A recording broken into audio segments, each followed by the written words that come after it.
Assalamualaikum warahmatullahi wabarakatuh. Nama saya Dr. Ilham Nugraha, NPM 193507057. Di sini saya akan menganalisis konflik atau sengketa Laut Cina Selatan dalam analisisnya di perbandingan politik. Sengketa Laut Cina Selatan merupakan sengketa di abad ke-21, di mana Tiongkok, Amerika Serikat, dan sebagian besar anggota ASEAN terlibat secara tak langsung dalam perebutan wilayah. Pada mulanya, rakyat Tiongkok menyatakan bahwa mereka punya kedaulatan atas perairan tersebut, dengan alasan bahwa nelayan tradisional mereka telah menjelajahi kepulauan Spratly dan Paracel sejak tahun 2200 sebelum Masehi. Bahkan, mereka mengklaim adanya pemukiman di kepulauan tersebut sejak dinasti-dinasti terdahulu. Tiongkok juga mengklaim telah menemukan peninggalan purba berupa tempayan dan mata uang kuno di kepulauan tersebut.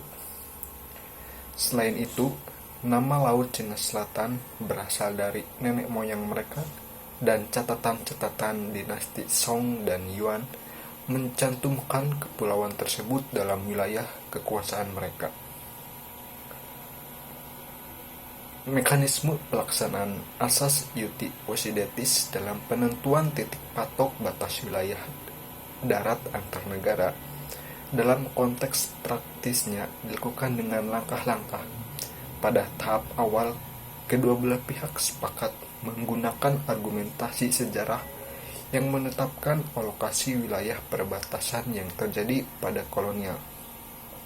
Kemudian, setelah alokasi wilayah perbatasan disepakati, maka kedua belah pihak sepakat melakukan delegitimasi untuk menentukan garis perbatasan menggunakan konvensi. Selanjutnya,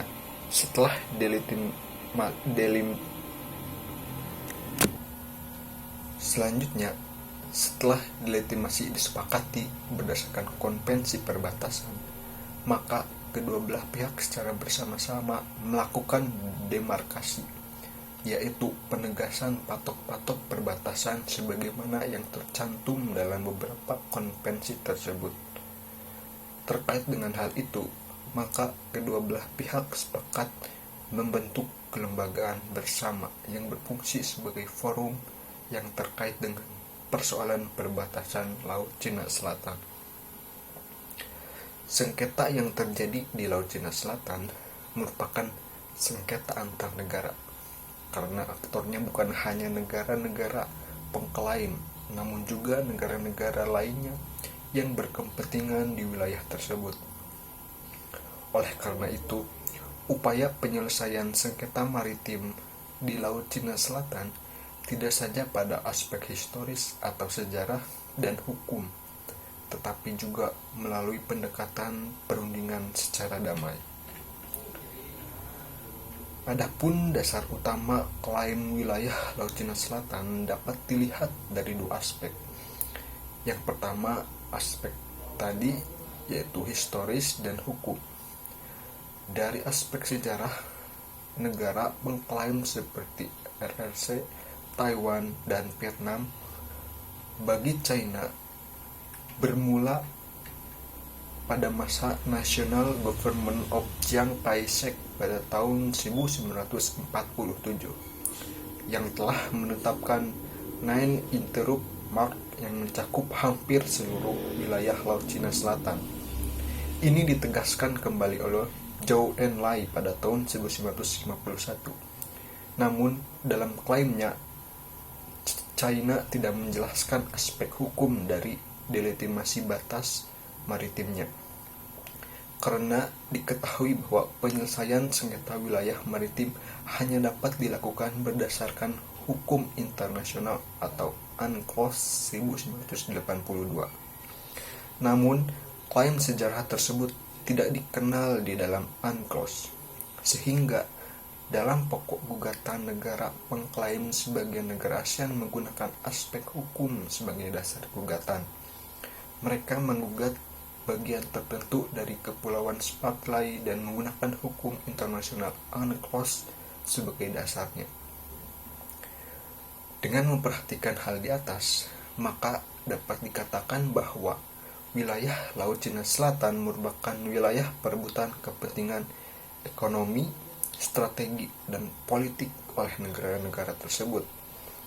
Konflik yang terjadi tidak hanya bersifat bilateral, namun menjadi konflik multilateral, termasuk konflik yang diakibatkan oleh non-government aktor yang memanfaatkan eksplorasi dan eksploitasi sumber daya alam di Laut Cina Selatan.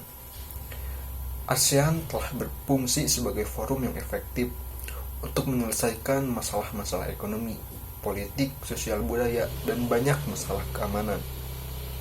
Keberhasilan ASEAN dicerminkan oleh upaya mengatasi konflik-konflik bersenjata atau tindakan-tindakan provokatif sejak organisasi ini berdiri tahun 1967. Dan hingga saat ini, regionalisme ASEAN berfungsi sebagai instrumen untuk menyelesaikan krisis-krisis internal regional.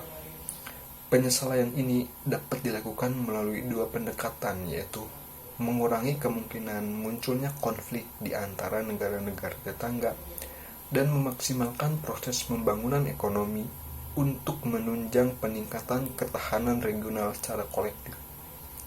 Negara-negara ASEAN tetap sepakat akan menjaga kerjasama keamanan maritim regional, khususnya di kawasan Laut Cina Selatan.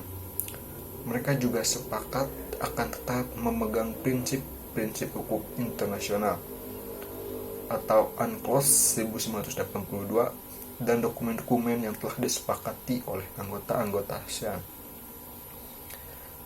Sengketa Laut Cina Selatan tidak saja melibatkan langsung beberapa negara anggota ASEAN.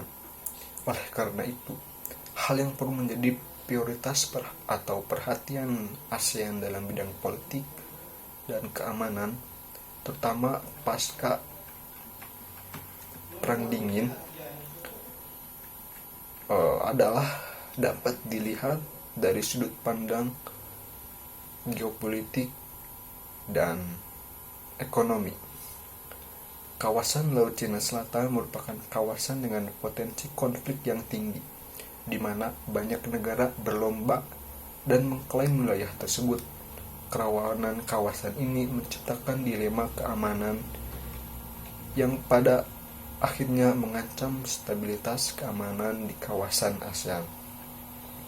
Dalam upaya penyelesaian sengketa maritim di Laut Cina Selatan, perlu peningkatan dalam hal negosiasi pada para pihak yang merasa dirugikan dan juga perlu kepada para pihak yang bersengketa di Laut Cina Selatan untuk menyiapkan agenda penyelesaian sengketa tersebut melalui jalur hukum maupun